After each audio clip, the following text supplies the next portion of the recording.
Hello everyone, a very good afternoon to all of you. I am Priyanshi welcoming you all again on behalf of Solar Quarter and First View Group to the second day of Philippines Solar Week 2022. Hope you had a good time in networking with your peers today. Now it's time to start with the second day of the conference. Let me quickly take you through today's agenda. We'll be having a session focused on the rooftop solar sector, that is, rooftop solar opportunity, challenges, and technology outlook. And after this, we'll be having our much awaited award function. Now, without any further delay, let's begin with our session for the day. Before that, let me see if everyone is with me. Should we start the panel discussion now? Please show some excitement and show some thumbs up. Thank you so much. Now I know everyone is as excited as me.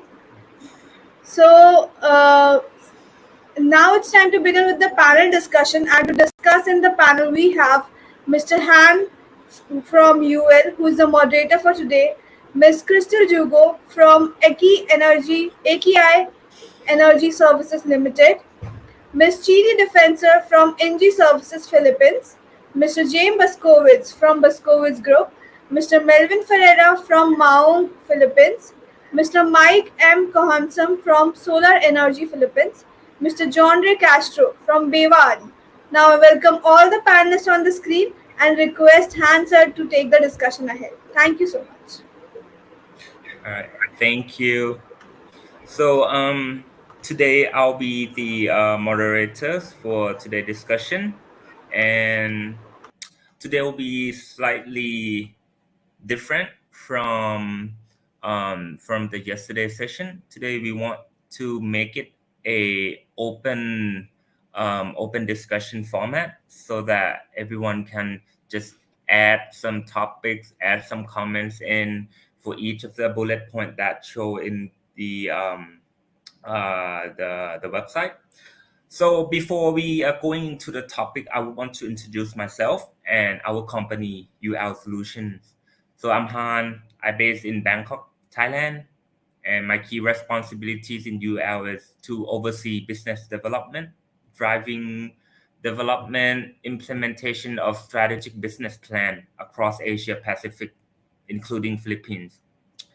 And our company, UL Solutions, we are known as a trusted independent advisories.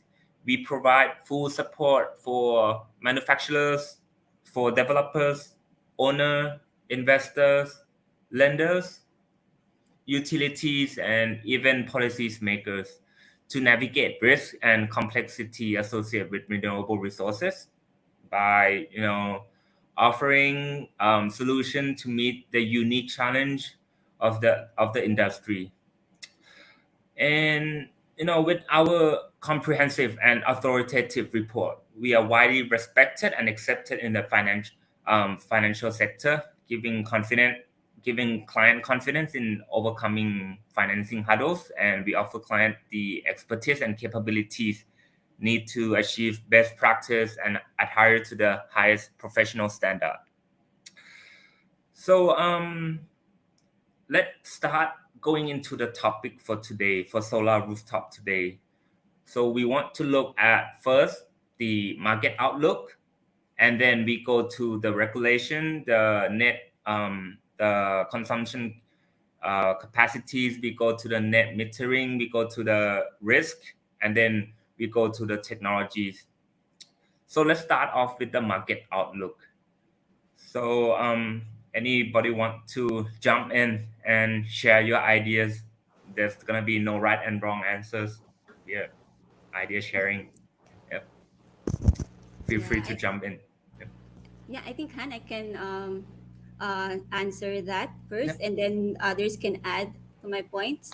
Yep. But First, I'm Christelle. I'm representing ETI Energy Services. So, to give a quick intro of our company, we are a publicly listed company in India, and we are one of the largest developer and supplier of carbon offsets in the world. In the sphere of renewable power generation, we actually help project owners generate additional revenue through carbon credits. As of to date, we have registered more than 10,000 megawatts of RE capacity in various GHG mechanisms like Vera, GCC, and we have mobilized more than 190 million credits as of today. So, with regards on the market outlook about the retail electricity market and the CNI captive consumers, actually, for me, the CNI clients are presented with lots of opportunities to manage their electricity costs today. I'm actually looking at four opportunities and one major challenge. The first one is the ARCOA, the retail competition and open access. Last year, the threshold was lowered down to 500 kilowatt, and I think in the next 1 to 2 years, the phase 4 and phase 5 will open up. The second one is the JOP, Green Energy Option Program, which allows end users with peak demand of at least 100 kilowatt to choose among RE suppliers. And of course, the third one I think is the solar rooftop and net metering, which I think is getting a lot of tractions right now, especially amidst the high electricity prices. And the fourth one, may I add, the carbon credits market. Well, those end users with their own RE generation, especially those not under net metering scheme, can register into a GHG mechanism such as GCC and Vera. So it can provide additional revenue from their investment.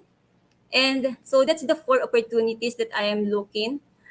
For the one major challenge, I think it is the price.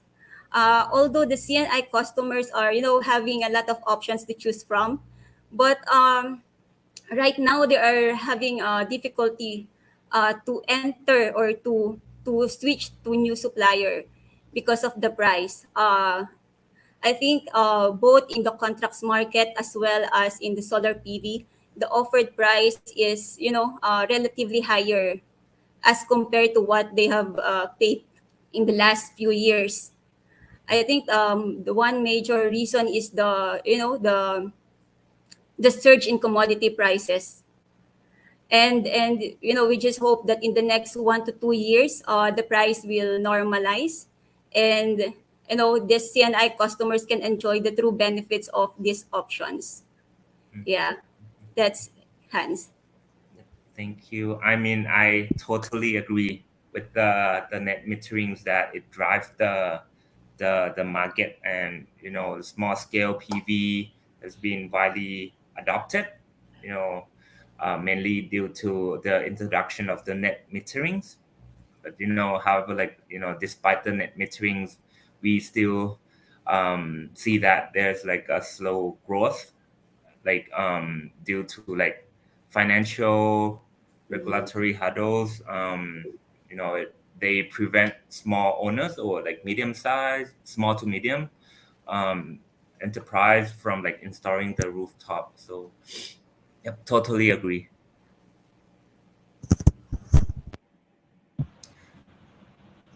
Hi, Han. If I might also add to what Yeah. Yes. Christelle has already said, so I think she did an excellent job of laying out the entire market. But before I go on to Mhm, mhm, reacting to what she said, I'll also give a quick introduction to myself. So I'm mhm, Chini Defensor. I'm the Director for Business Development at NG Services Philippines. So we are a French multinational that focuses on energy solutions.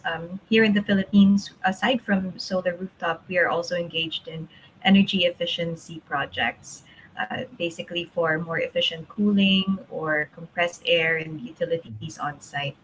So, very briefly, I think that was just a very quick introduction. I'd also like to add that while I agree with what Christelle was saying about the prices needing to be competitive, uh, where we find ourselves in the market today is very interesting because I'm sure everybody has also seen in the news that there are climate stories that come out almost every day.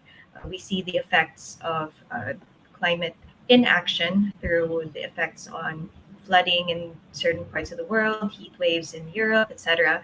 And so, where we see now the targets being set by different companies and governments is that based on the at least on what they have all said, the renewables are set to account for about 95% of the increase in global power capacity through 2026, with solar PV alone providing more than half.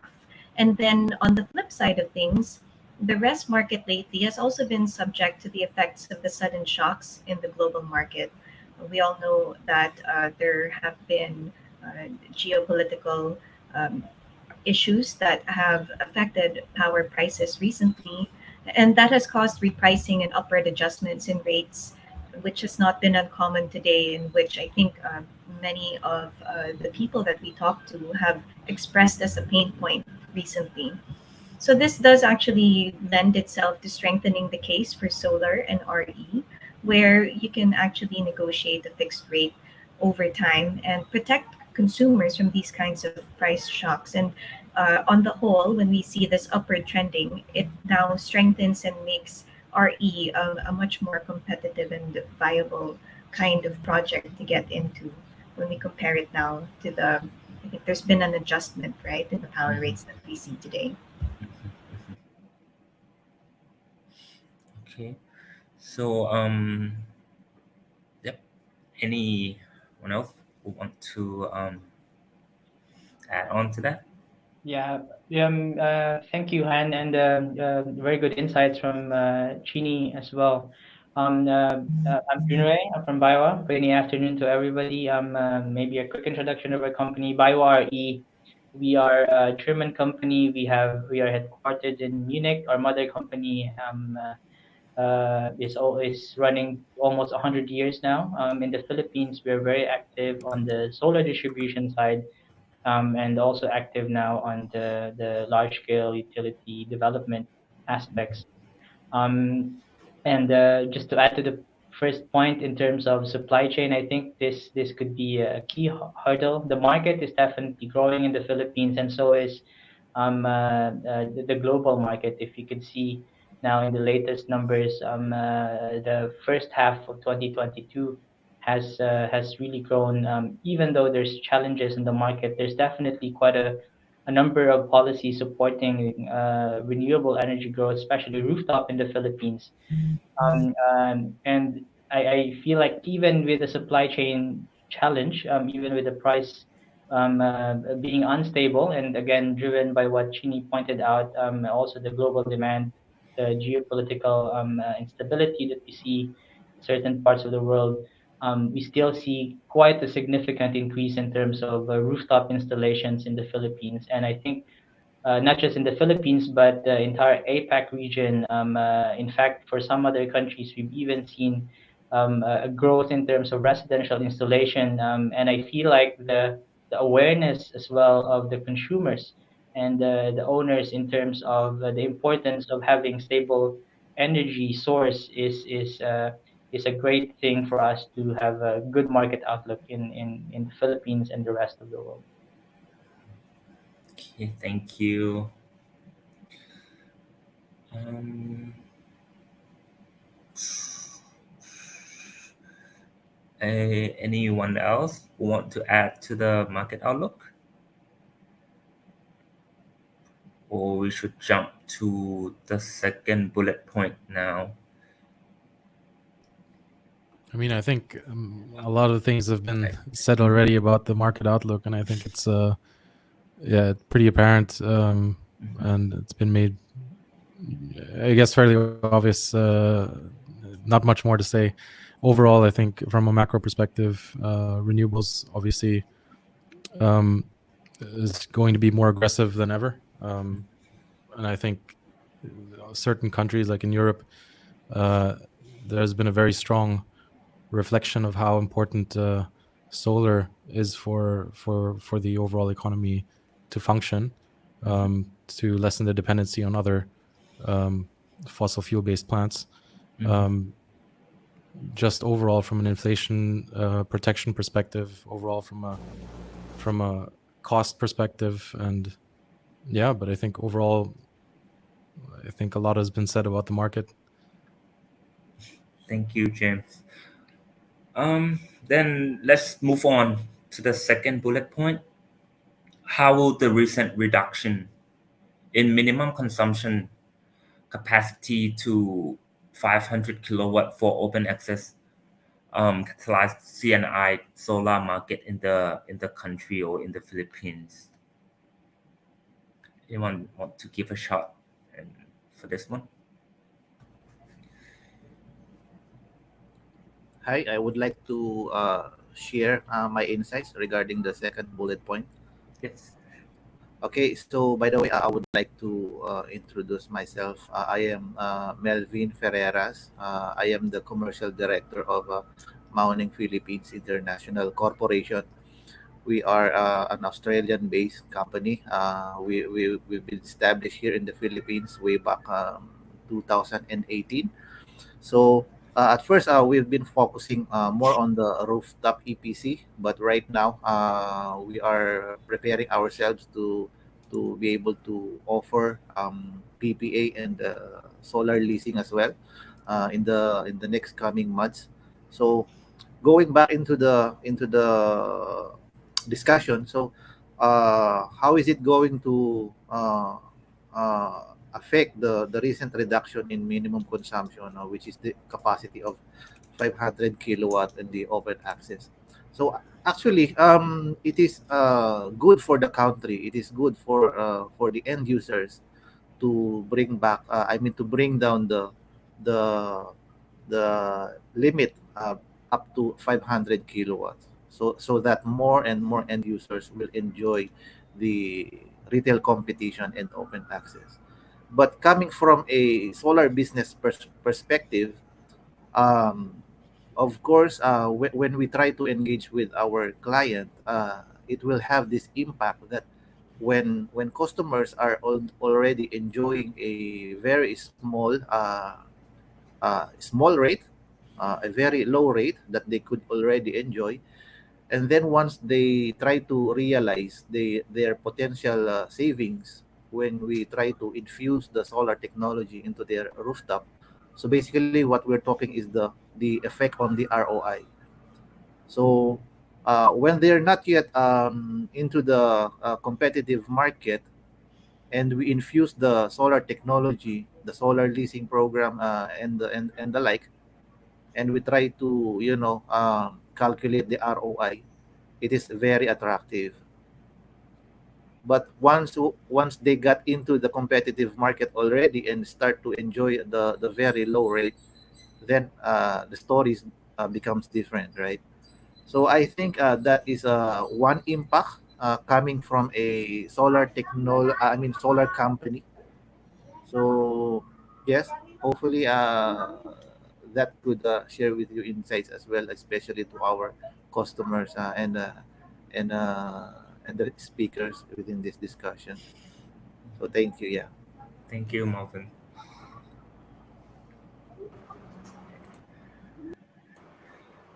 Maybe I can jump into that as well. Yep. Hi, good afternoon. My Consunem Solar Energy Philippines. Um, as what Melvin said, indeed, decreasing this minimum consumption to 500 would allow for more market to enjoy better rates, which makes it more uh, harder, maybe more competitive for the solar rooftop providers and PPA providers or lenders to provide or compete with these competitive rates. That's a challenge.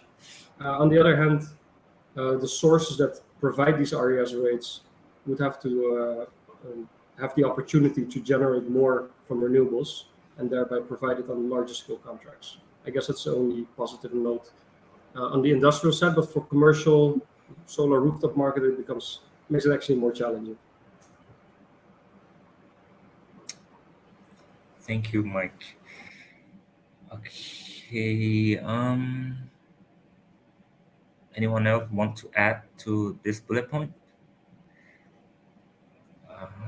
Okay. Otherwise, we moving on to the increasing the capacity cap from the present 100 kilowatt need to gain momentum in the country. So this one is related to the net metering. So this bullet point I can go first. So for like in the past past years, due to COVID-19, right? We witnessed like the solar energy market not only in the Philippines but everywhere witnessed a negative impact. Everything slowed down, uneven cash flow, delay in commercial operations, so forth, right? And especially for the solar rooftop, the financial case for the solar rooftop is like, especially in the Philippines, is that you know it, the financial case is you enhance by like you sell the excess power generated back into the grid, right? By removing, by increasing the cap or the limit would incentivize both like large and small commercial and industrial player to adopt into the solar system more. So more players, more competitors, um, and with more competitors, that would yield a lower price in upfront and so on, right? So that's from my perspective. Anyone want to add, or feel free to jump in? Yeah, I think Hans, I think I totally agree with what you mentioned.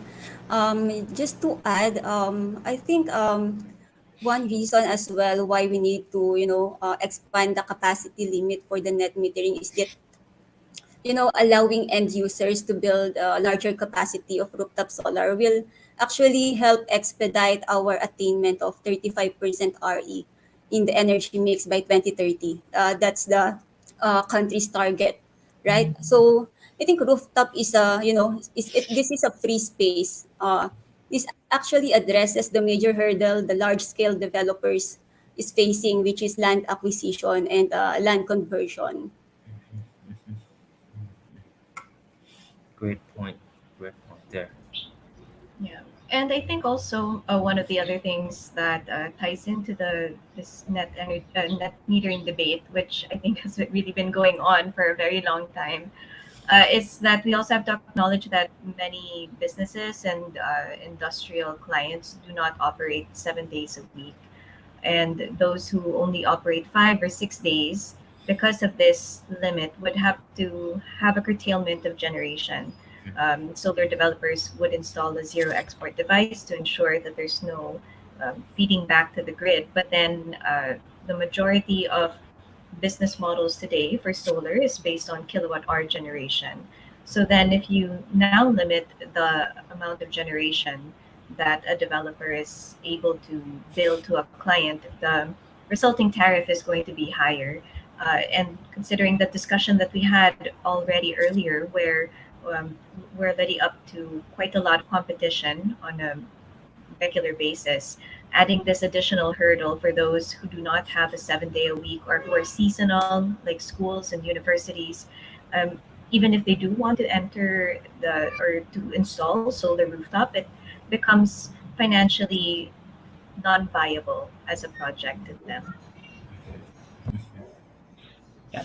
Yeah, and I agree with Chini as well. This topic has been ongoing, and unfortunately, I'm not sure where it is now. But there's a lot of push coming from the market in removing the 100 kilowatt net metering cap, mainly because this would incentivize both the large and small commercial and industrial players to adopt the rooftop system, solar system.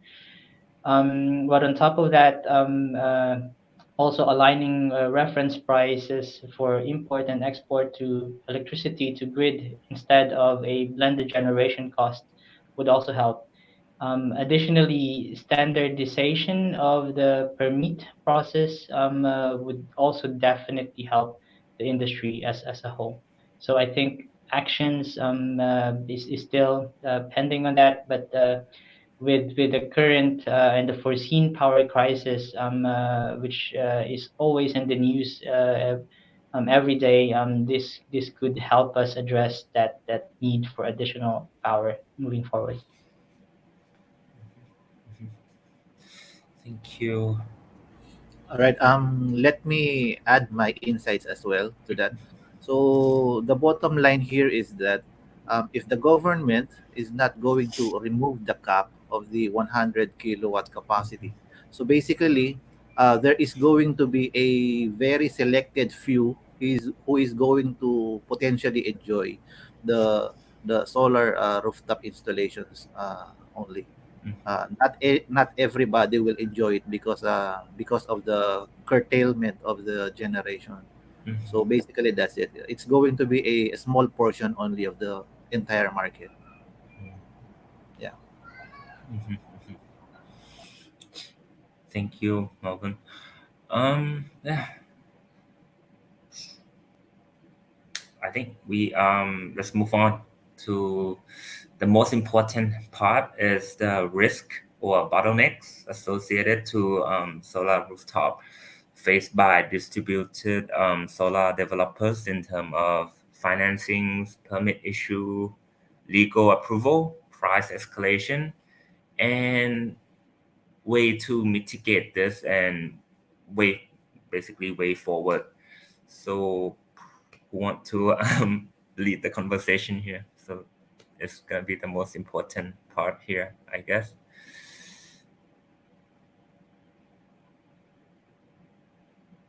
Mm.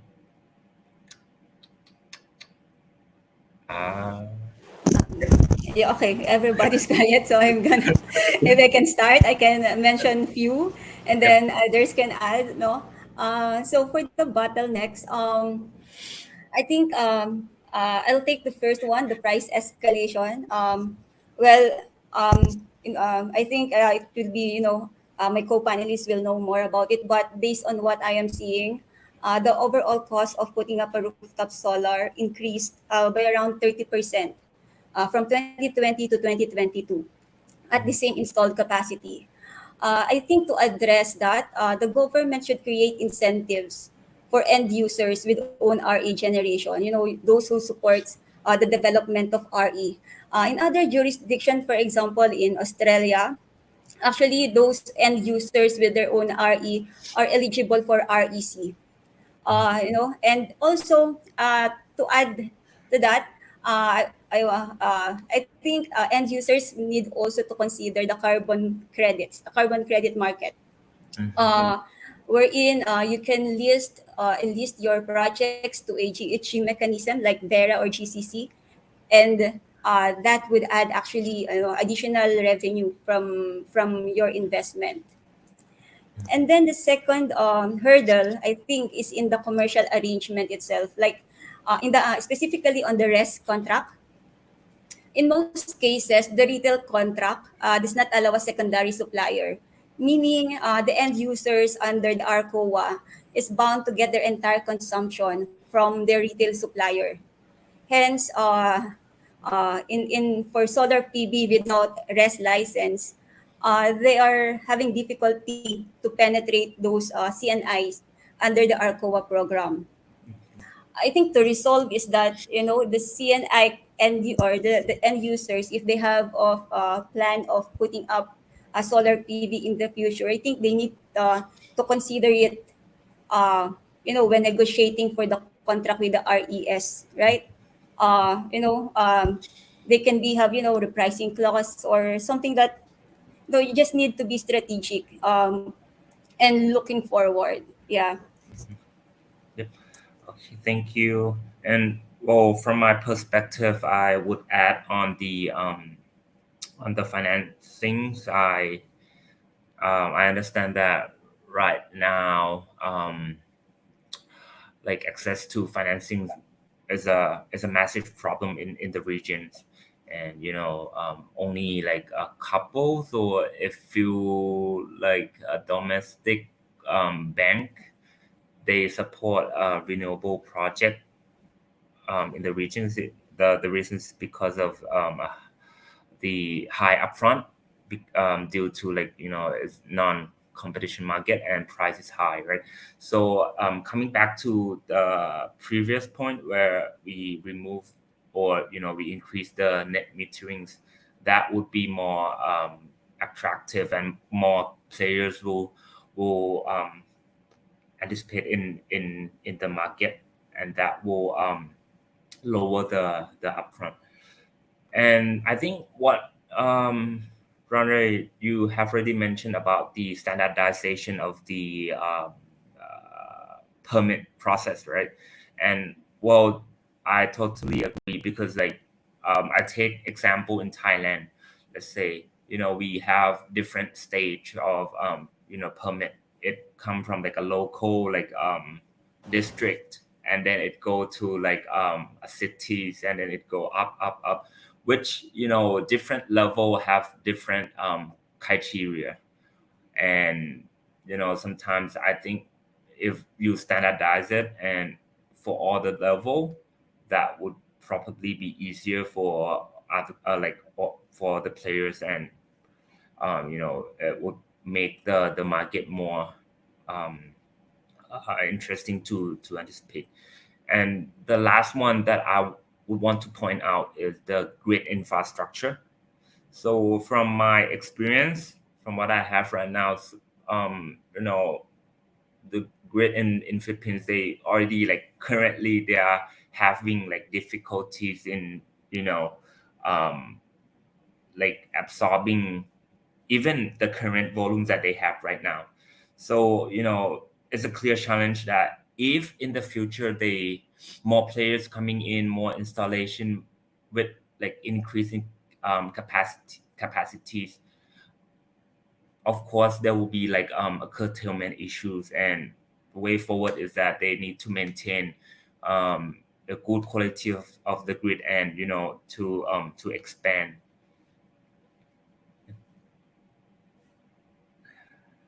Thank you.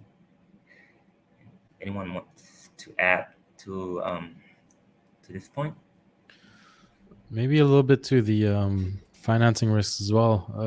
So one of the main issues we face here is that local banks aren't very I'd say aggressive in this industry.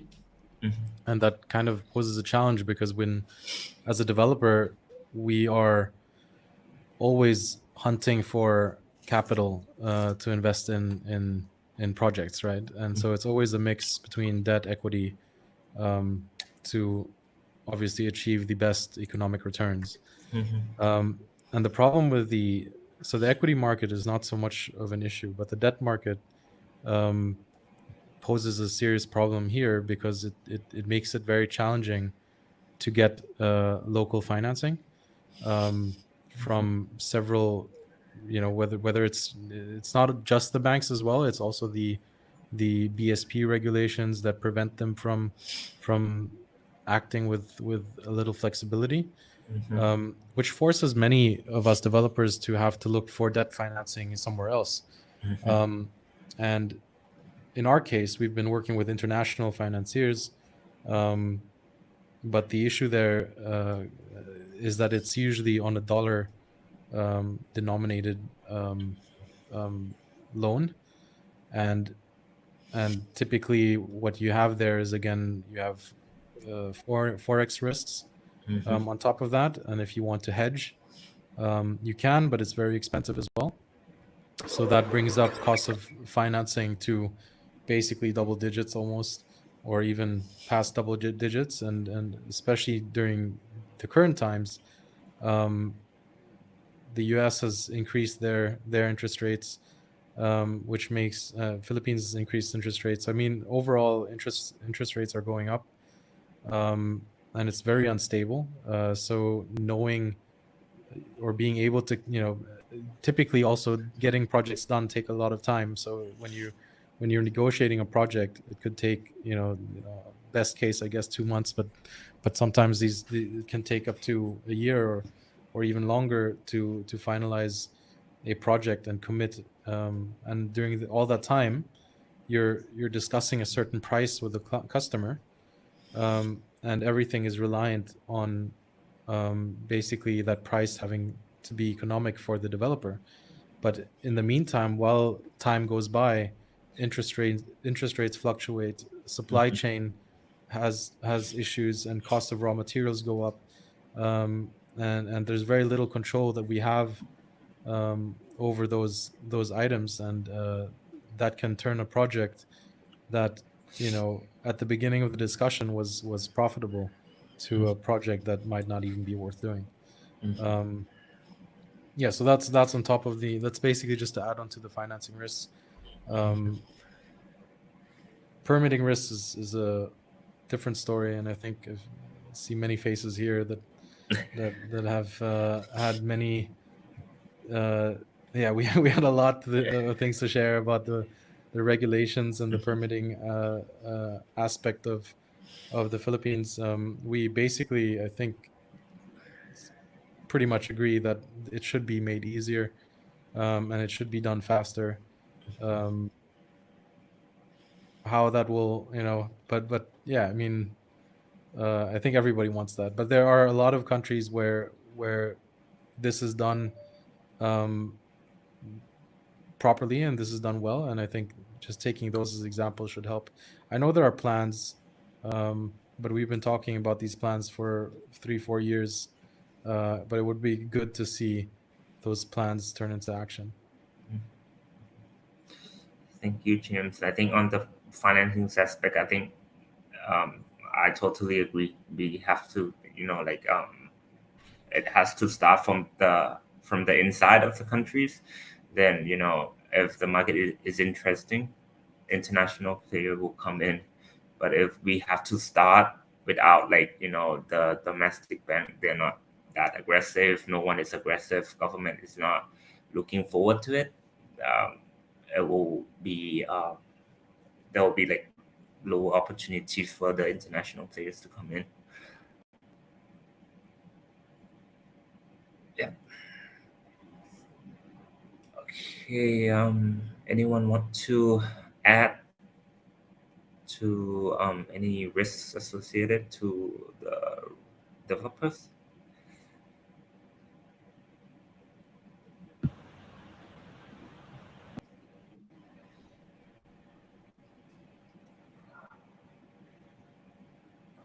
Okay, then let's move on to the other bullet point here.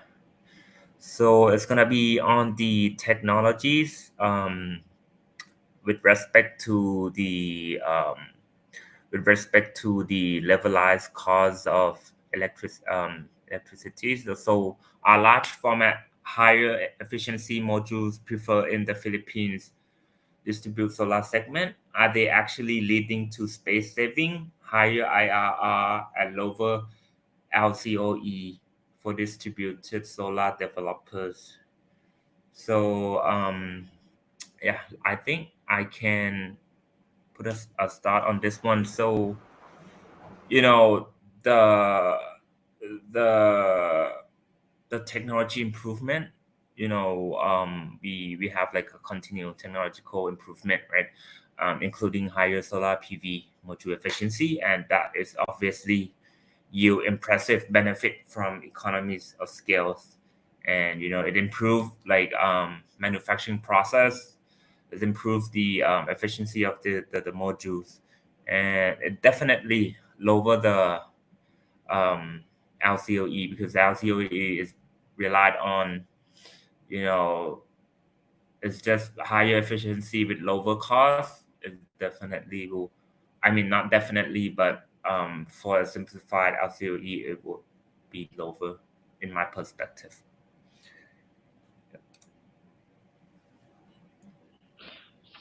Yeah, looking at the Philippines, I think there's a move towards using higher power class modules, even in the rooftop, which I feel is kind of unique, because in other countries actually 60 cells, which power has increased as well significantly, is more prominent on the rooftop side. On the LCOE side, definitely it has an impact, but I would say that is more dramatic in terms of large scale utility. If you're talking about rooftop, it might not be as significant. But on top of that, it's good that the technology is evolving, the technology is changing, but there are other implications as well, which has to be considered. For example, for larger format modules, the current rating is increased, the inverter compatibility could be changed, the cables and everything also needs to be changed. Um, Additionally, the trainings and the educations that need to be given as well with the new technology to the installers is very critical. It's definitely a good move, but it has to be coupled with certain trainings and changes as well on the installation side. On top of that, I think it's also very much covered by availability. Yes, there's a lot of technology changes, but whether this technology is available to the installers, they can make use of it right away. And as the technology changes, questions also over what happens if a certain warranty claims occurs over the old obsolete technologies that has been installed, right? So just quite a bit of factors that needs to be considered. But overall, looking at where the solar industry is, the advancement of technology from when everybody started in solar to now, it's quite amazing. Thank you. Yeah, I agree with Junrei, but to tie it back also to a previous discussion that we had with net metering, I think we also have to take into consideration that sometimes the limiting factor isn't the space or the rooftop; it's also the load of the client. And in those cases, I think there's a little bit more flexibility on whether you would like to go with really the higher efficiency modules, and there's a bit of that cost benefit analysis. Because of course you would like to be able to spread fixed charges with a higher efficiency module, depending also on the price that you would get those modules for. But and I think unless and until also we're able to uh, address some of these other limitations in terms of being able to increase the share of generation from solar by easing some of these restrictions on net metering, as we discussed before, we won't really be able to maximize as much some of these new technologies because we end up circling back to that entire issue of curtailment. Mhm, mhm. Totally agree. So as you know, we have to take into account different, like several factors, including like space limitation and limitation from the grid. And I think if like the net metering, that might, if we use a combination of BESS, would that help? I mean, would that like, is it worth to seek new technologies with higher efficiency? It will mitigate the curtailment risk, but after all, I think due to like space limitation of like rooftop, um, not much can be really done to this in my perspective. So yeah. Yeah, I think overall, I think with energy storage and with the net metering, if that increase, if the limitation gets lifted, Mhm. there will be significant benefits of being able to maximize the capacity per roof. Um, but then again, from an economic perspective, it really comes down to the design of the system as well. Like in our case, we have systems where we use optimizers, and with optimizers, they we normally have one optimizer for two panels. But then when you go for a larger, more efficient panel, but that's larger though, the voltage increases, and in that case, we have to use one optimizer per panel, which increases the capex as well. Um, it's just I mean, we kind of use both, the lower efficiency one, higher efficiency one, really depending on case to case. But of course, if all else is the same, the cost per watt of a high efficient panel and a low efficient panel, then it really just comes down to design and the consumption profile of the customer, whether we can export the excess, or if it just gets reduced through a limiter, then there's no point in going for more efficient panels. Basically, from our side, also to add to James, I guess what he gave was an EPC perspective mostly also. Um, the idea of the smaller format, the 60 cell, I believe is more flexibility in terms of design. So this would be very useful in cases where the roof has a lot of different areas, or maybe for residential more. But in generally, the rule of thumb would be for the larger roofs, where space flexibility is not really necessary. The larger size or larger format panels are generally, of course, the cheaper or more cost-effective solution to go for. So that's also what we've been pushing for in the commercial market mostly. And we would save the smaller size panels for more challenging roofs, more um, residential market, maybe small commercial and such. That's just from an EPC perspective. Thank you, Mike.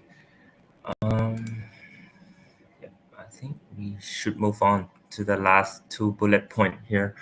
Um, so first one will be on the inverters. What are the technological breakthrough in inverters? How are they acting as a smart PV solution? And the second one will be on the storage and BESS application in the distributed solar space. So let's start off with the inverters. How they acting as a smart PV solution currently? Can anyone jump to that? Yep, Karen? Yeah, similar to the module side, there has been quite a number of technical advantages as well on the inverter side. And I think what we are seeing is that previously inverters are purely seen as a power converter, a DC to AC conversion equipment.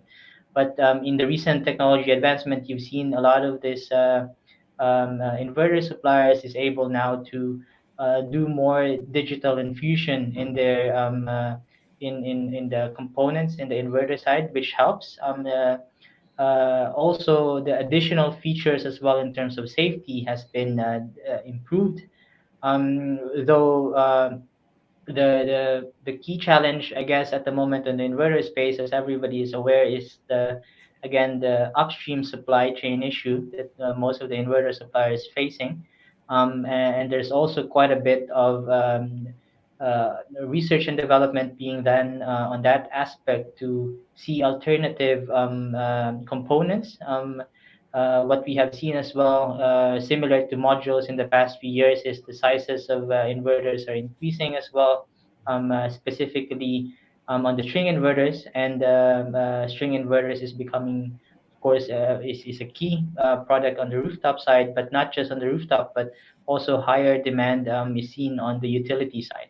So that's quite a change, and I think that's very much welcomed on the industry, because I think especially on the safety side, that's becoming a critical part of the integration on the component side as well.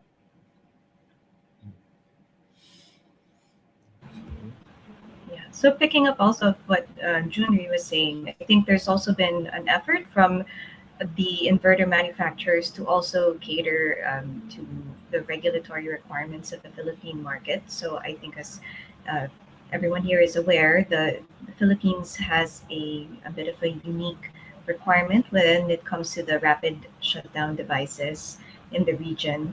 And there are some inverter manufacturers which are now looking to bundle the optimizers with the inverters in order to be able to address these requirements under the Philippine Electrical Code.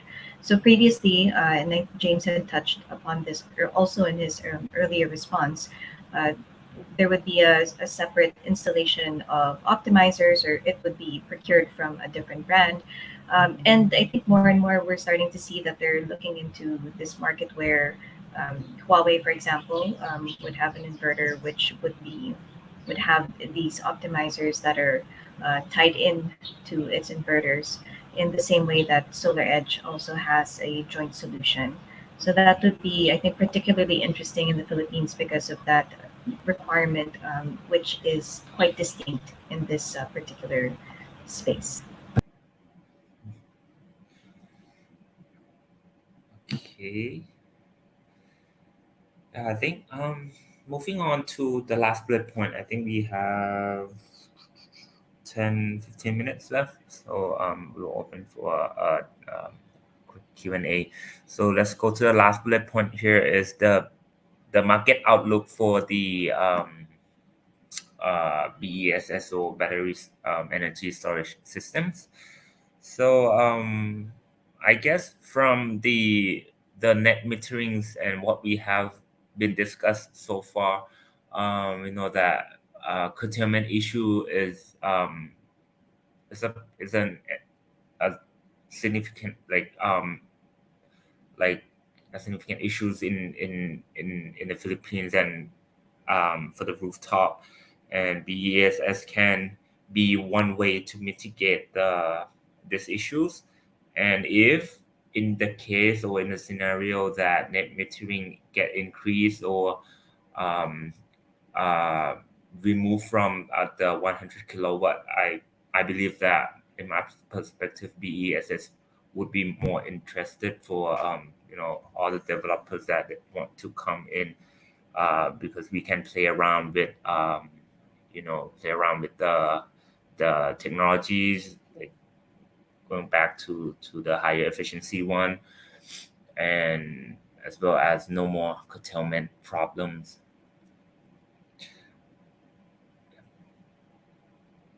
Anyone wants to add into the BESS market? I think it's very exciting. Yeah, I've been waiting for that for several years. It's now really just a question of cost, and I feel like it's really just a waiting game. But it's becoming more and more feasible. It's implemented in many countries where it works, and Philippines should work. Uh, I think the one thing that I'm not sure how many there are yet, how many proven projects there are, but I think overall there just needs to be a bit more clarity on being able to come up with a utility scale BESS, so like a solar plus storage, and being able to charge up and basically during any hours, and basically just provide grid stability, provide backup energy when there are other, whether it's solving a hydro issue in Mindanao or something like that. But there's a lot of utility for it, and I think it's a very good solution for the country, not just the country, the world. It's just a matter of how much R&D is going to be put in that technology, and there is a lot. So I think it's just a matter of time until we see more and more of these projects coming up. I think within the next 5 to 7 years, it'll be pretty common to see a project go up, once, twice, 3 times a year. Thank you, James. Sizable projects, utility scale projects. Not, of course, some commercial industrial would be a lot more than 2 or 3. Yep. Okay. Yep. Yeah, where we see a lot of potential in the short term on the BSS is really on the residential side. Of course, there's a lot of technology advancement. Cost has come down as well, but capex is still sometimes an issue on the energy storage. But where over the past year or so, we've also seen our residential sales in terms of energy storage really grow. And I think it's also largely driven by the acceptance now of the market. It used to be a very DIY market, but now the suppliers also see the potential of it, and we've seen that growth in markets like Europe, where energy independence is very much needed. And in Southeast Asia, it's a little bit delayed, but we're also seeing some of certain markets, for example, Thailand, also picking up in terms of residential sales, and I think that's also a trend that's going to the Philippines. Of course, that's gonna be more challenging on the commercial and industrial side, but on the residential side, that's where most potential and most growth would be seen in the next few years.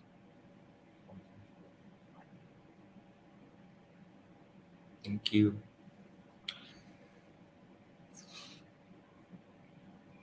Um, anything any of you want to point out or to add on for this session? Otherwise, I guess we are ready for the Q&A session. Any questions that participants might have, we are ready to respond. Sir, we haven't received any questions. So what I would suggest here is we can have closing remarks from all the panelists, and then we can wrap up the session. What was that again? So we don't have questions from the attendees, so we can have closing remarks of all the panelists, and then we can close the session. Okay, so yep. So for me, I think Philippines solar energy market is quite interesting, and I knew that there's a target to meet in 2030, 2040 for government in the Philippines. I'm looking toward to that, as well as the a combination of rooftop and BESS. Um, so it's like James mentions that it's only we're waiting for the technologies um, to be more reliable, and uh, for the capex to go down. We want to see more on the BESS to mitigate some of the issues that rooftop solar might have right now, which is the net metering. So yeah, for me, looking forward to the to the solar energy market in Philippines. And anyone have any Yeah, maybe I can go next. So overall, I think, so if you try to summarize the industry, or basically what's happening in the Philippines, I think overall it's quite exciting. I think the retail electricity spot market, the retail the ARCOA, Retail Competition and Open Access Law, is is heading towards it's supposed to head. I think that will provide a lot of benefits for the country overall. Energy storage. So just combining all the things that we're heading to, it's really more of the pace we're heading towards could pick up a little. But yeah, I think overall we're heading in the right direction.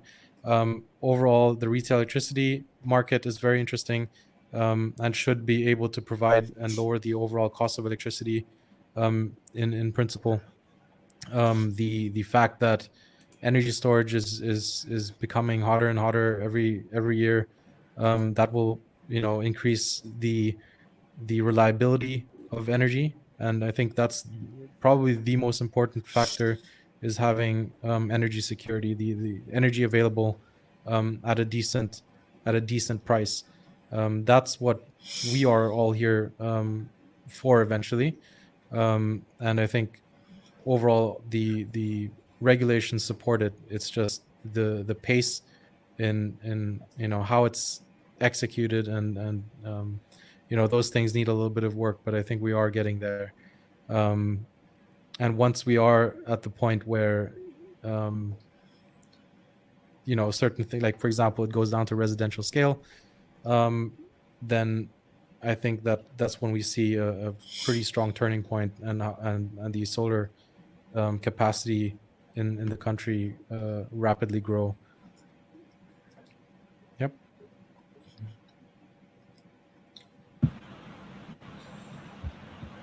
Yeah. So for me, I think Philippines is in the right traction. I think it was laid out as well in the discussion.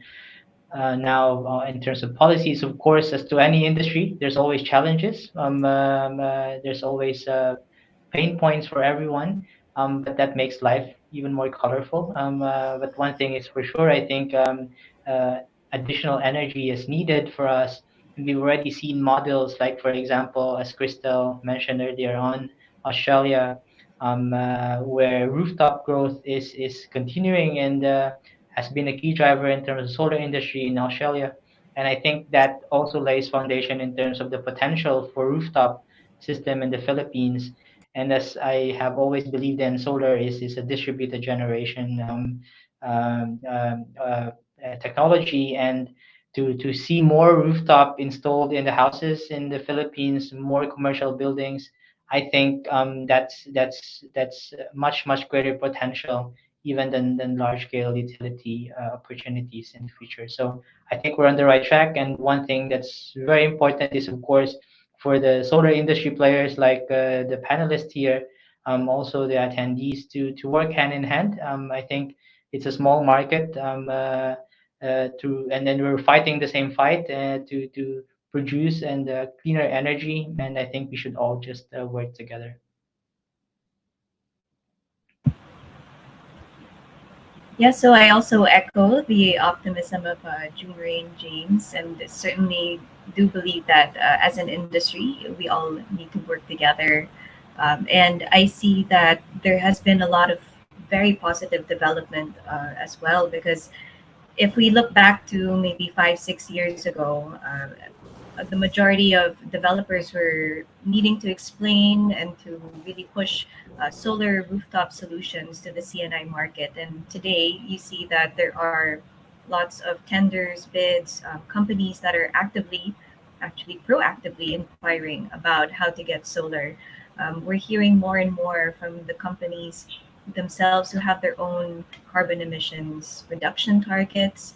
They have their own goals to become net zero and carbon neutral by sometimes as early as 2030, which is really quite impressive. And there are some that have already moved towards carbon neutrality. So it is something that is at the top of everyone's consciousness right now. It is, I don't think it's ever been as high as it is today in the priority of executives and of companies. So that is certainly a very positive step going forward. And I think we in the industry can continue to be better supported by clearer regulation, easier permits. And this is where we as an industry can continue to work together to also voice out the preferences and the ways that we can reduce these bottlenecks that we had discussed earlier. There are a lot of positive changes in technology and in terms of interest, and we just want to keep that momentum going.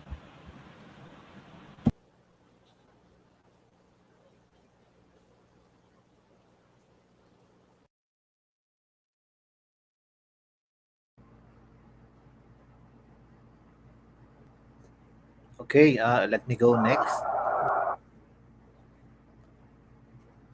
So right now I believe that a regulatory support to lift the cap on the 100 kilowatt capacity is going to make a huge impact as far as the solar rooftop industry is concerned.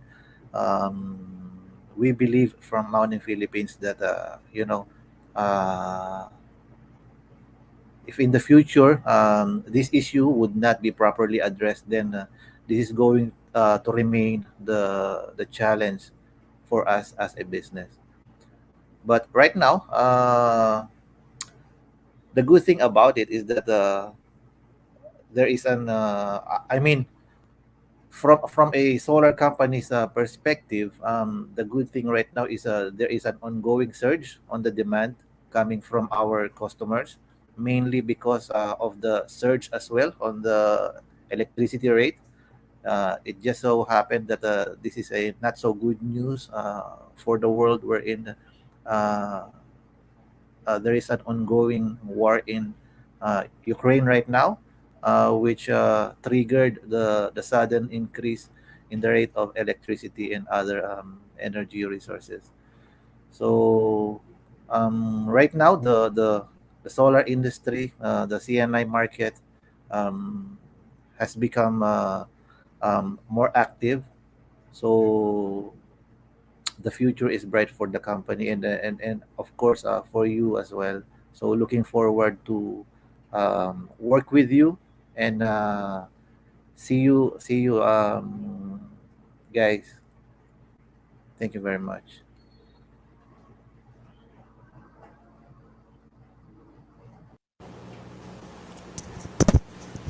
Yeah. Okay, I think for my final word, I think similar to what Melvin and actually Chini mentioned, I think in the next 1 to 3 years, we'll see continuous growth in the rooftop solar adoption among CNI customers. This is because end users have been, realizing the effect of volatility of commodities from conventional supply in their electricity bill. And I think more and more companies are becoming, sophisticated and committed in becoming net zero and reducing their GHG emissions, as mentioned by Chini. Yeah.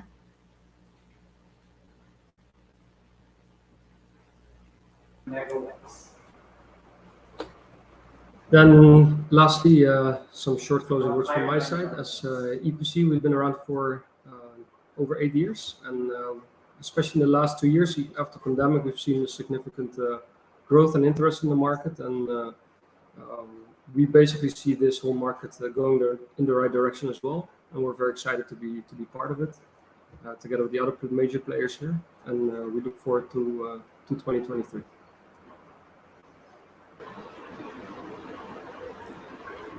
All right. I guess thank you very much. And well, I think stay connected among us here. And I don't know if you guys want to share your LinkedIn and connected for further news or connections or anything. I think it's time to post your link in here. And yeah, I think stay tuned, and we're looking forward to 2023. Yep. Thank you. Thank you.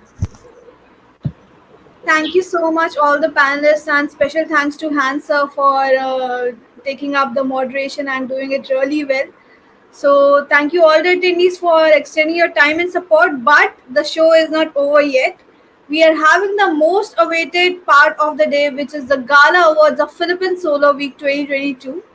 We'll be starting in next 15 minutes, and I'm handing it over to Geeta. Before that, requesting all the attendees to do networking till that time, and see you soon in 15 minutes. Thank you so much, everyone. Thanks a lot. Take care.